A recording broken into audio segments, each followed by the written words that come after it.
C'est pourquoi nous devons nous empresser de recevoir et de manger la parole. Parce que la parole de Dieu, c'est la nourriture de notre esprit. Donc si quelqu'un ne mange pas la parole de Dieu, il va maigrir sur le plan spirituel, il va dépérir sur le plan spirituel, et ce n'est pas la volonté de Dieu. Amen. Donc tu dois recevoir la parole de Dieu avec empressement. Alléluia. Chaque parole qui sort, l'homme ne vivra pas de pain seulement, mais de toute parole qui sort de la bouche de Dieu. De la bouche de Dieu. De toute parole qui sort de la bouche de Dieu. Il dit dans Jérémie 15, au verset 18, si tu ne sais pas ce qui est précieux de ce qui est vil, tu seras ma bouche. Donc celui qui parle de la part du Seigneur est la bouche de Dieu. Donc quand tu reçois la parole, dès lors que c'est la parole de Dieu, qu'importe de quelle bouche ça sort, l'essentiel c'est que dès lors que c'est la parole de Dieu, c'est Dieu qui a parlé. Amen. Et donc il faut recevoir ce que Dieu dit. Parce que ce que Dieu dit, c'est la vie. Alléluia. Amen. Béni soit le Seigneur. Amen. Amen. Aime Dieu de tout ton cœur. C'est le thème de la prédication. Aime Dieu de tout ton cœur. Seigneur Dieu de toute grâce, Dieu de toute miséricorde, Dieu de toute paix, Dieu créateur du ciel et de la terre, nous te rendons grâce et nous te bénissons pour ton amour. Ton amour manifesté à la croix pour tous, sans exception, et pour nous en particulier qui croyons en toi. Révèle-nous, Seigneur, ton amour dans sa plénitude et fais-nous la grâce de marcher de succès en succès et de gloire en gloire. Tu es le Dieu fidèle qui veille sur sa parole pour l'accomplir. Que ton nom soit glorifié. Au nom précieux du Seigneur Jésus que nous avons prié. Amen. Amen. Matthieu chapitre 22, verset 37. Jésus lui répondit, tu aimeras le Seigneur ton Dieu de tout ton cœur, de toute ton âme et de toute ta pensée. Au verset 38, il dit, c'est le premier et le plus grand commandement. Et voici le second qui lui est semblable, tu aimeras ton prochain comme toi-même. De ces deux commandements dépendent toute la loi et les prophètes. Alléluia. Amen.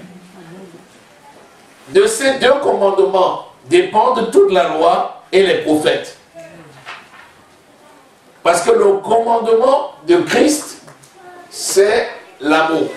Le commandement de Moïse, c'est résumé dans 10 commandements.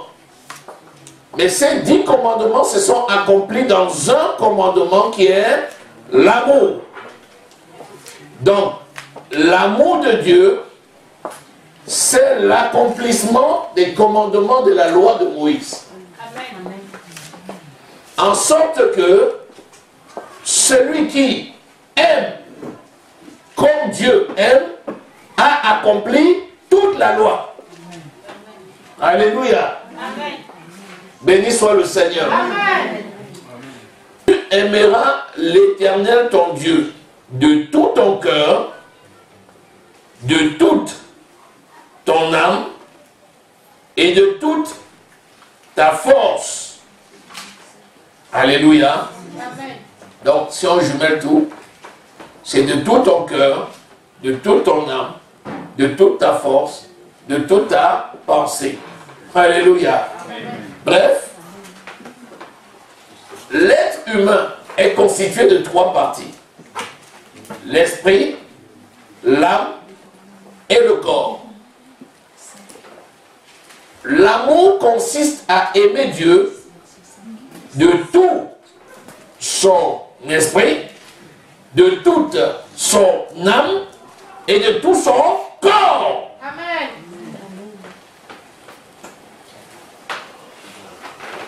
Et ne savez-vous pas que vous avez été acheté à un grand prix? Ne savez-vous pas que vous ne vous appartenez plus à vous-même?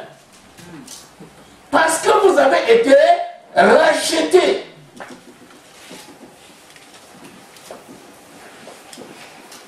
La Bible nous dit, soumettez votre corps à Dieu. Résistez au diable et il fuira loin de vous. Or, se soumettre à Dieu, c'est s'abandonner à Dieu, esprit, âme et corps. Amen. La Bible dit, ne livrez pas vos membres au diable comme étant des instruments d'iniquité. Mais livrez vos membres à Dieu, Amen. à qui vous appartenez. Donc aimer Dieu, c'est lui démontrer son amour en esprit et en vérité, dans la pensée et dans la manifestation de notre corps. Alléluia. Amen. Donc, l'amour de Dieu est complet. Alléluia. Amen. Alléluia. Amen. Alléluia. Amen.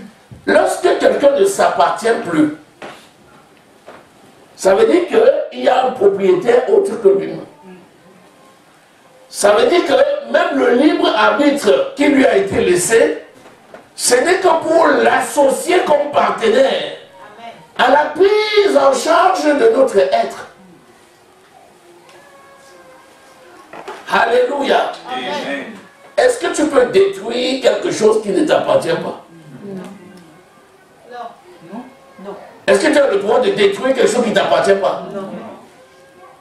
Tu passes, tu vois une voiture, tu dis, oh la voiture c'est trop vieille. Il faut que je détruise. Tu mets l'essence et puis tu mets le feu. On va dire, ton problème c'est quoi?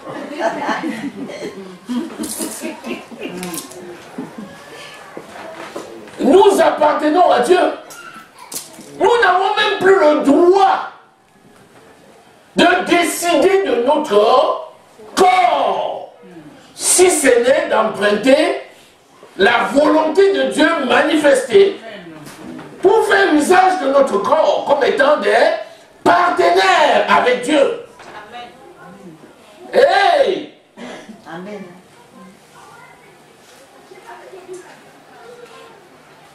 Soumettez-vous à Dieu et résistez au diable. Donc, on ne peut résister au malin que parce qu'on est soumis, c'est-à-dire on est mis sous Dieu et protégé, en sorte que toutes les armes du malin qui viendraient tomberaient sur Dieu. Amen. Et comme le malin ne peut pas vaincre Dieu, Amen. alors nous sommes en sécurité. Amen. Alléluia. Amen. On va être basique ce matin. Vous savez, il y a les grandes doctrines philosophiques. Si vous faites des cours bibliques, à un certain niveau, vous voyez, on va prendre une parole, on va l'analyser sur le plan éthique, sur le plan épistémologique, on va vous sortir tous ces gros mots-là. Ça, c'est trop compliqué pour nous. On va faire terre à terre, parce que c'est ça qui marche. Est-ce qu'au jour d'aujourd'hui, à l'instant où je parle, je suis dans la position dans laquelle le Seigneur m'a mis? La Bible dit qu'il nous a sortis des ténèbres. Et il nous a transportés dans la lumière.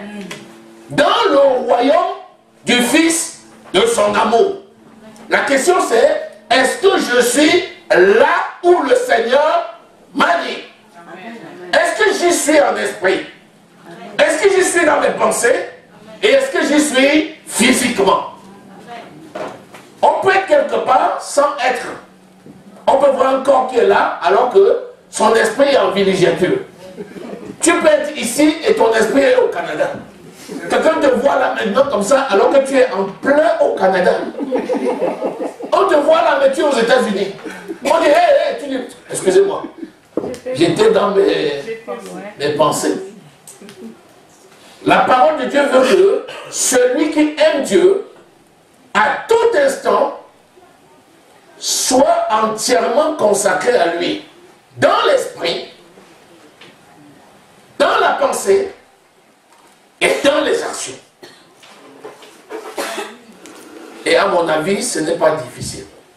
Puisqu'il dit qu'il ne peut pas nous donner une épreuve au-dessus de nos forces. Amen. Donc même si le malin est sur le chemin, nous sommes plus que vainqueurs. Alléluia. Amen. Béni soit le Seigneur. D'abord, pourquoi je dois aimer Dieu? Voilà la question. Pourquoi je dois aimer Dieu? Qu'est-ce que je lui dois? Pourquoi je dois l'aimer? Je dois l'aimer. Parce qu'il m'a créé. Parce qu'il m'a créé, et il m'a créé parce qu'il m'a aimé le premier. 1 Jean 4, 19. C'est pour ça que je dois aimer Dieu. Je dois aimer Dieu parce que, alors que j'étais encore dans le monde, il m'a aimé. J'étais encore dans les péchés. Il m'a aimé. Il m'a sorti du péché. Il m'a mis dans son royaume. Et il m'a lavé avec l'eau de la parole. En sorte que je suis devenu plus blanc que neige. Voilà la raison pour laquelle je l'aime. L'apôtre Paul dit, j'ai été saisi. À moi aussi de le saisir. Voilà pourquoi j'aime le Seigneur. Entre Dieu et moi, qui est plus grand? C'est Dieu. Si Dieu, plus grand, m'a tellement aimé, au point de donner Jésus son Fils, qui par sa mort à la croix, m'a donné la vie et m'a sorti du monde pour me mettre dans le royaume du Fils de son amour, faisant de moi un roi et un sacrificateur. C'est par la grâce que nous sommes sauvés au moyen de la foi. Éphésiens 2, verset 8. Ce n'est pas par nos forces, afin que personne ne s'en glorifie. Si Dieu l'a fait pour moi, alors que je n'avais même pas la confiance de faire ce qui est bien, pourquoi aujourd'hui je ne dois pas à mon tour l'aimer pleinement, sans garder des aspects de ma vie à moi et lui soumettre quelques autres aspects? C'est ça la question. C'est ça la question. Tu es d'accord avec moi que si tu réfléchis à cette question, tu vas demeurer tout le temps dans la présence de Dieu. Amen. Parce que la dimension de l'amour est tellement vaste. Amen. Tu ne peux pas aller au-delà, plus haut que l'amour. Tu ne peux pas aller plus loin que l'amour. Tu ne peux pas aimer dans la profondeur qui est supérieure à l'amour de Dieu. Et tu ne peux pas contourner l'amour dans sa largeur. D'un bout de la terre à l'autre, c'est l'amour de Dieu qui règne. À partir de là, si tu te donnes pour objectif tous les jours de réfléchir sur ton amour pour Dieu, tu vas rester dans les clous. Tu ne te retrouveras pas hors jeu. Amen. Alléluia. Amen. Béni soit le Seigneur. Amen. Amen. Amen. Amen. Amen. Nous appartenons à Dieu.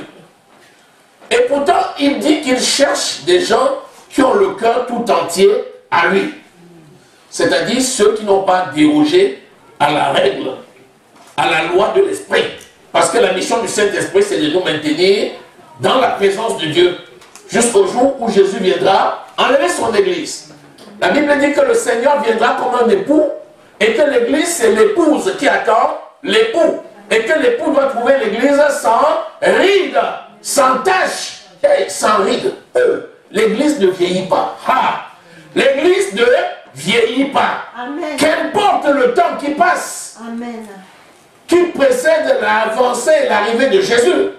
Cette église, c'est une épouse qui est parée, qui est belle, qui est prête, parce que l'époux arrive pour le banquet. Alléluia. Amen.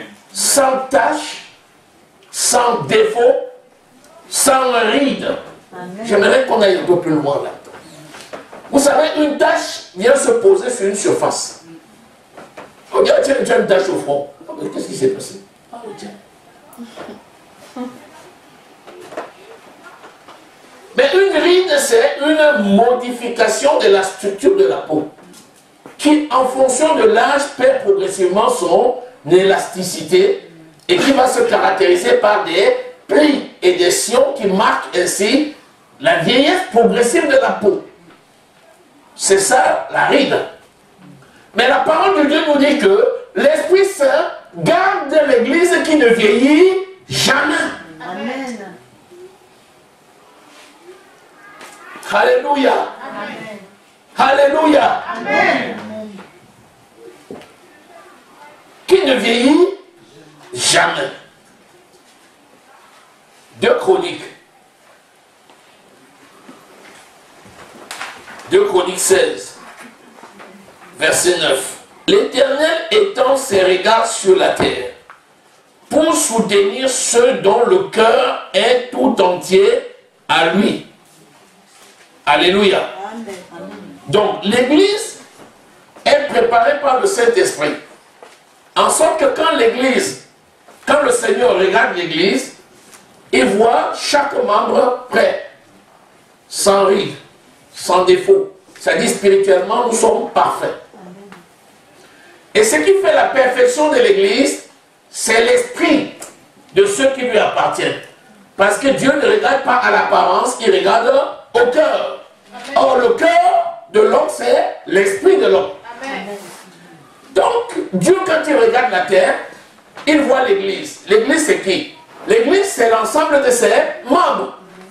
Je suis un membre du corps. Tu es un membre du corps. Et c'est nous qui formons l'Église.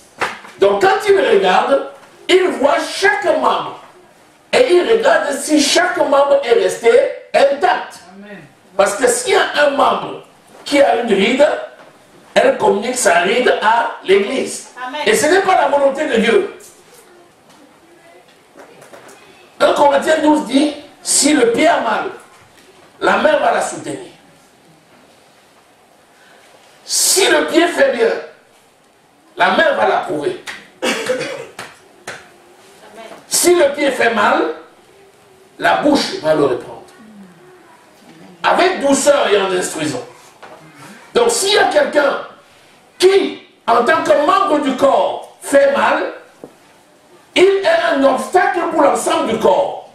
Les autres membres du corps vont le reprendre pour le gagner et pour l'amener dans le mouvement afin que, quand Dieu regarde le corps, il voit le corps pur, sans tache, sans ride, sans défaut.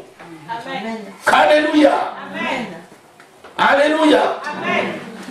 Donc, tu as le devoir de garder le cœur tout entier à Dieu, en tant que membre du corps de Christ, en tant que membre de l'Église.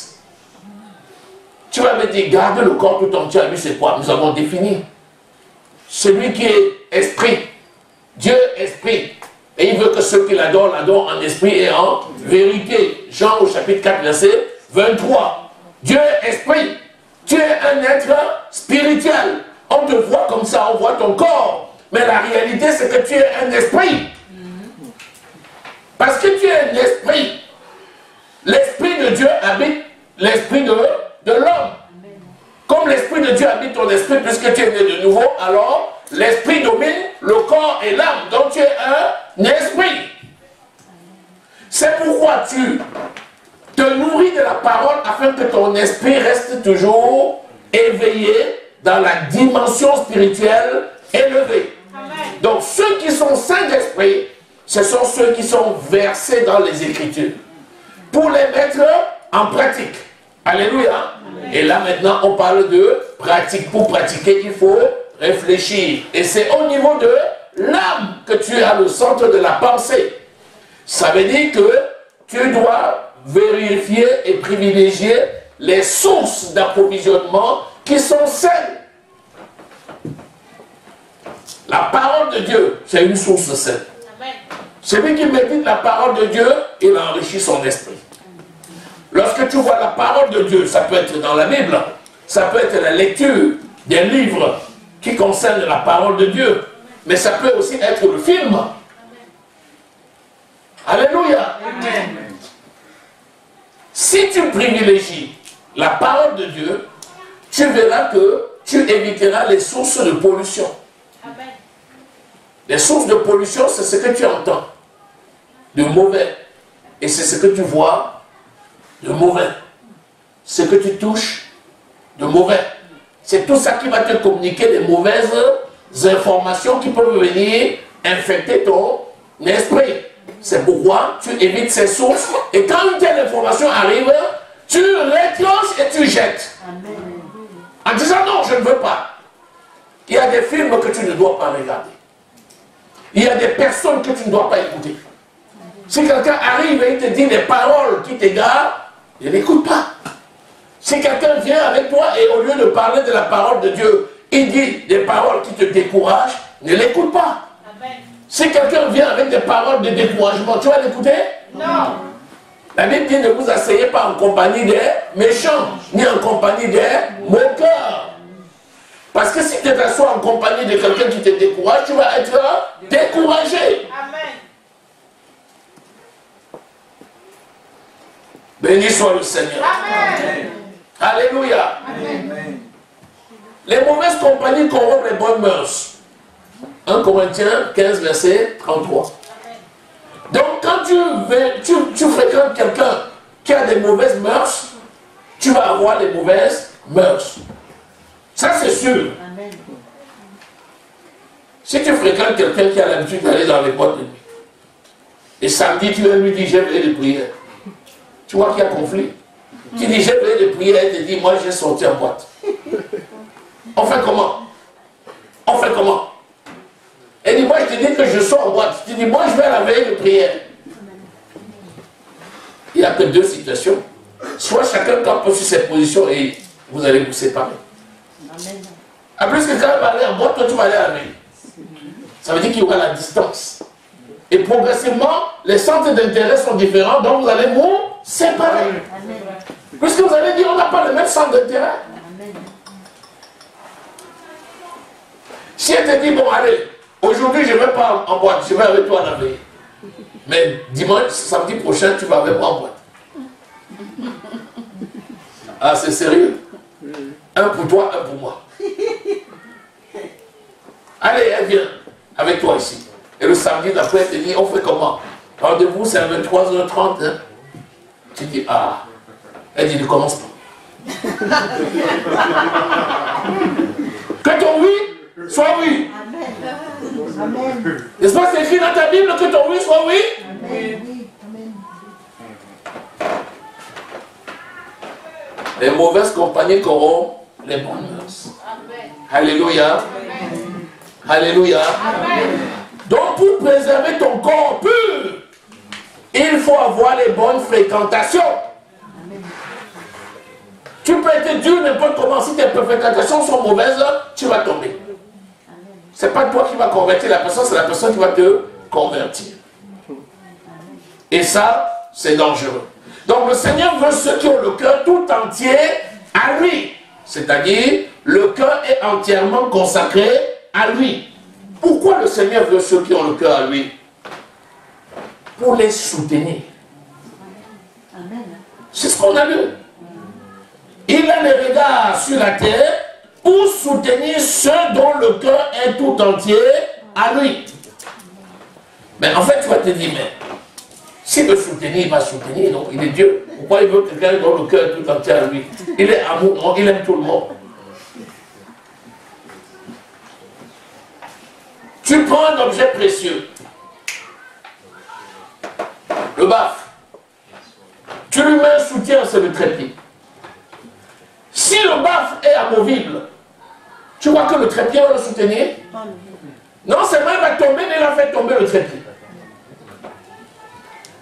C'est que la volonté de Dieu, c'est d'amener ses enfants dans une dimension très élevée. Amen. Mais c'est pour ça qu'il recommande à ses enfants d'être constants et de l'aimer en retour. Parce que c'est Dieu qui nous a aimés, le premier, il nous demande de l'aimer aussi. Amen. Amen.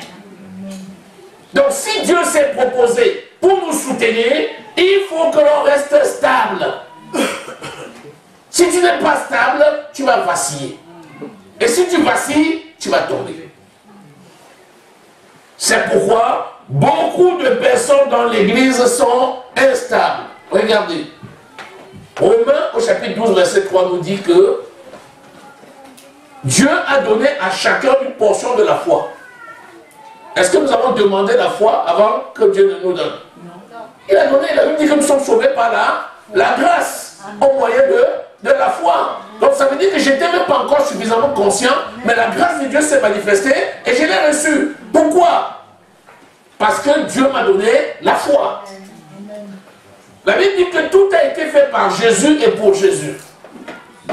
Si Jésus nous a donné la foi, et dans Luc 18, verset 8, le même Jésus dit, quand je reviendrai, trouverai-je la foi sur la terre?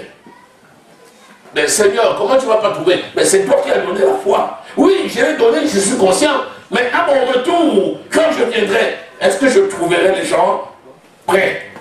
Est-ce que les gens seront dans la foi? Voilà la question que Jésus pose. Est-ce que Jésus est incapable de garder ses enfants? Loin de là. Il dit dans Jean 17, ce que tu m'as donné, personne ne les ravira de ma main. Parce que c'est la volonté de Dieu que personne ne soit ravi.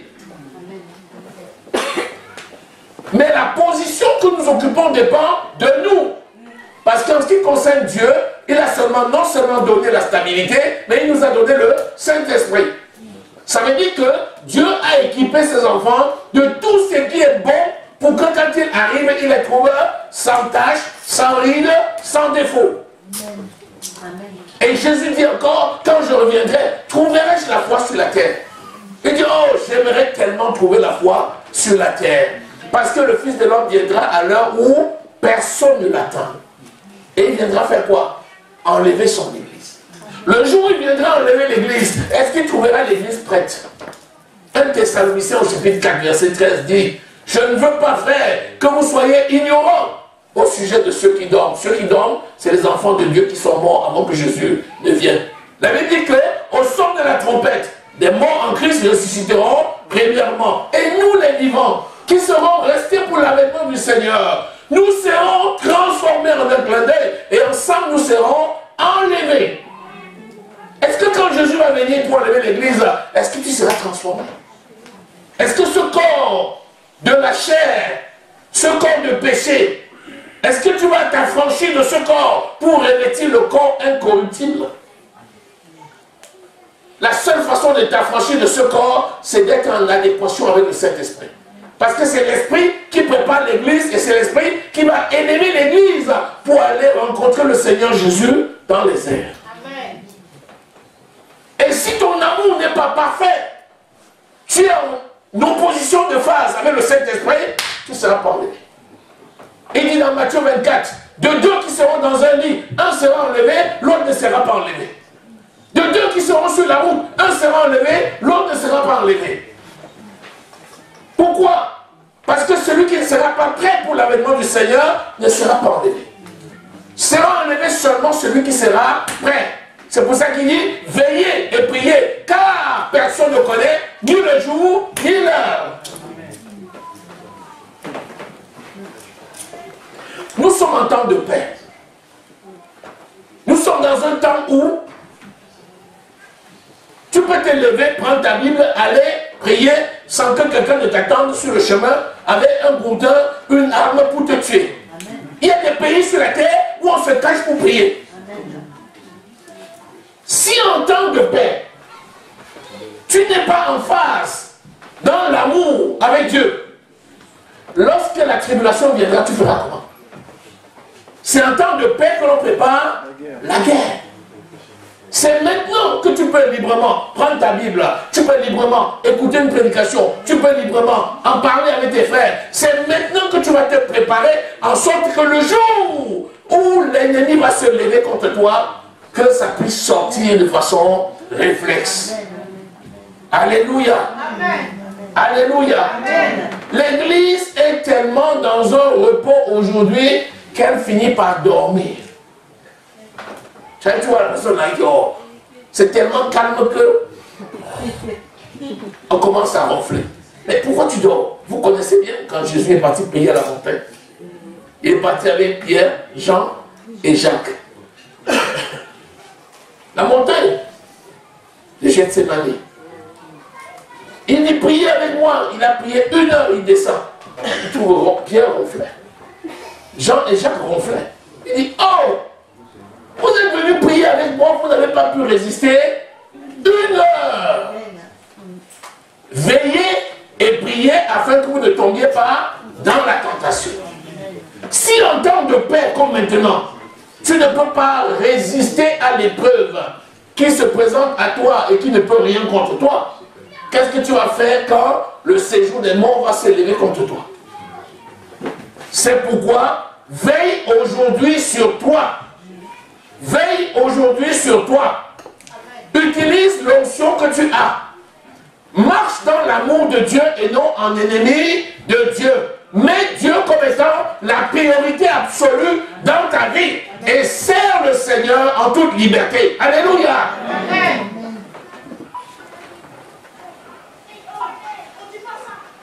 Quand je reviendrai, trouverai-je la foi sur la terre?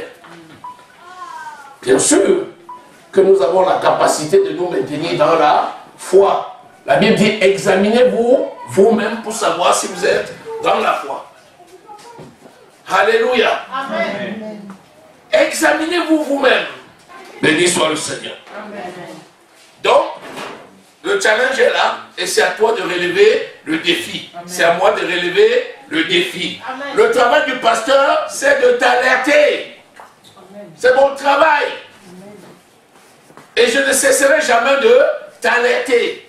Plus tu vas grandir, plus tu vas aller de grade à grade, plus je continuerai à parler jusqu'à ce que tu sois toi-même affermi et que tu prennes le relais. Je ne serai pas le seul à parler, toi aussi tu seras en train de parler pour maintenir les gens en alerte jusqu'au jour où le Seigneur va venir. Amen. Alléluia. Amen. C'est ça l'objet de cette prédication. Afin que tu sois prêt, que tu puisses mettre Christ comme étant la priorité absolue, que tu profites du temps de paix pour préparer la guerre. Amen. Alléluia. Amen. Que tu te mettes debout et que tu dises, je suis prêt pour combattre. C'est le moment maintenant. Qu'importe celui qui vient, je suis prêt. Et l'arme avec laquelle nous combattons n'est pas charnelle. Elle est puissante par la vertu de Dieu. C'est quoi? C'est la parole de Dieu pour renverser les forteresses, renverser les raisonnements, renverser toute hauteur qui se dresse contre la connaissance de Dieu pour amener les esprits captifs à l'obéissance de Christ. Alléluia. Le Corinthiens 10, verset 4. Nous avons une arme puissante qui est la parole de Dieu et l'amour. L'amour, c'est une arme redoutable. La Bible dit que personne ne peut contester. Lorsque tu montres l'amour, personne ne peut contester. Amen. Même si quelqu'un veut contester, elle va se trouver finalement soumise à cet amour. Alléluia. Alléluia. Alléluia. Nous devons demeurer fidèles et combattre. Alléluia.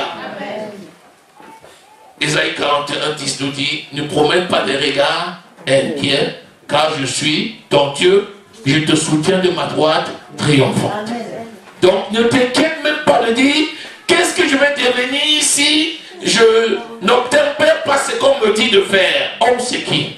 Ce qui est le plus important, c'est la parole de Dieu. Alléluia. Le reste va suivre. Cherchez d'abord le royaume des cieux et sa justice, et tout viendra par dessus. Alléluia. Béni soit le Seigneur. Amen. Amen. Amen. Vous savez, ne faisons pas comme le monde. La Bible dit qu'il nous a sortis de la mêlée pour nous mettre à part. Donc, si Dieu t'a mis à part, tu vas encore rentrer dans la mêlée. Non. Dieu te sort de ta famille et il te met à part. Après toi, tu rentres encore dans la famille. Tu faisais les traditions avec la famille. Et Dieu est venu, il t'a retiré de là. Il t'a mis à part. Maintenant, tout le monde dit, ah, il est devenu maintenant enfant de Dieu. Il est même devenu pasteur. Et puis, à la première, tu quittes encore, tu reviens faire les traditions. Est-ce que c'est normal? Eux-mêmes vont être étonnés. Il est là. On ne savait pas qu'il allait venir. Il est venu. Oui. Mais oui. Oui, c'est ça. Oh, c'est sur ça que la famille traite. Oh, il fait tout ça, on va voir. On va voir s'il va venir. Amen. S'il ne vient pas, on va dire qu'il s'est moqué de la famille. Tu n'as qu'à dire, ça c'est ton problème, c'est pas mon problème. Si tu organises quelque chose qui est normal, selon la parole, je vais être là.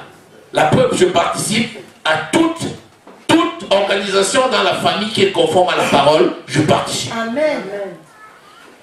Et j'apporte ma contribution pour tout ce qui est conforme à la parole. Et même là, j'apporte même au-delà de ce que les autres peuvent apporter. Parce que je sais que c'est conforme à la parole. Mais ce qui n'est pas conforme à la parole, je ne mets pas le pied. Amen. C'est comme ça que je marche. Et c'est ça que je te communique. On va dire quoi? On va dire quoi? Alors quand même, peut-être qu'on peut évangéliser quelqu'un là-bas. Tu vas aller en boîte de nuit évangéliser quelqu'un. Il va t'évangéliser, non? Alléluia. J'attire ton attention juste pour que tu sois aiguisé, éveillé et que tu ne sombres pas. Alléluia. Mais que tu restes vigilant. Amen. Amen. La preuve, quand il y a une vraie situation, c'est moi qu'on vient chercher. Ils ne vont pas chercher leur compagnon de jeu. Hein. Non. Amen. Quand la situation est grave, on vient chercher celui qui prie. Parce qu'on sait qu'il est sérieux. Est-ce que vous saisissez? Amen. Quand c'est chaud dans ta famille, on cherche qui? On cherche le pasteur. On dit viens pardon, c'est chaud, c'est chaud, c'est chaud. Viens. Tu vois, c'est ton devoir, non? Est-ce que tu vas te rétracter? Tu viens et tu fais ce que le pasteur doit faire. Mais tu ne manques pas de leur dire, vous aussi, si vous aviez reçu le Seigneur, vous seriez capable de faire ça. Amen. Amen. Est-ce que tu es content ou bien tu es fâché? Content. Si tu es content, acclame le Seigneur Jésus. Très fort. Alléluia. Alléluia. Vous savez, quand Jésus parlait, c'était disait, sa parole est dure, qui peut supporter. Et d'autres disaient, il parle bien. Ah, il parle bien. Et d'autres disaient, oh, il dit quoi? Celui-là, qui peut supporter. Et d'autres disaient, il parle bien, il parle bien. Mais la Bible dit que ce n'était pas un facteur. Ceux qui disaient, il parle bien, ce n'était pas un facteur pour Jésus. Ceux qui disaient, il ne parle pas bien, ce n'était pas un facteur. Jésus faisait juste ce qu'il avait à faire. Alléluia. Toi aussi, fais juste ce que tu as à faire. Alléluia. Béni soit le Seigneur. Amen. Amen. Amen. Seigneur mon Dieu, merci. Merci pour ta parole de gloire. Merci pour ta parole de grâce. Merci pour ta parole de vie. Merci pour ton amour manifesté dans nos vies. Merci parce que tu nous as aimés le premier. Merci pour ton onction qui marche dans notre vie. Merci pour ta grâce éternelle. Que ton nom soit glorifié. Au nom précieux du Seigneur Jésus-Christ. Amen. Amen. Tu vas déclarer avec moi. Seigneur mon Dieu, je t'aime. Seigneur mon Dieu, je t'aime. Je t'aime de l'amour de Dieu. Je t'aime de l'amour éternel. Je t'aime, esprit, âme et corps. Si je vis, ce n'est plus moi qui vis, c'est Christ qui vit en moi.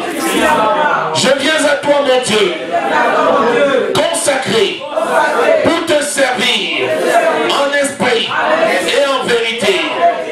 Je renonce aux œuvres de la chair. Au nom de Jésus, je renonce aux œuvres du malin. Au nom de Jésus, je renonce au péché. Au nom de Jésus, je renonce au compromis charnel. Au nom de Jésus, je te suis consacré. fidélité. Je te suis fidèle tous les jours de ma vie. Au nom de Jésus, tu es ma priorité. Rien n'est au-dessus de toi. Mon Dieu, mon roi, mon Père. Au nom de Jésus, tous les jours de ma vie, je te servirai. Et rien ne pourra m'éloigner de toi. Au nom de Jésus, ma vie est belle parce que tu vis en moi. Tu es ma raison de vivre. Au nom de Jésus, amen. Acclame très fort le Seigneur.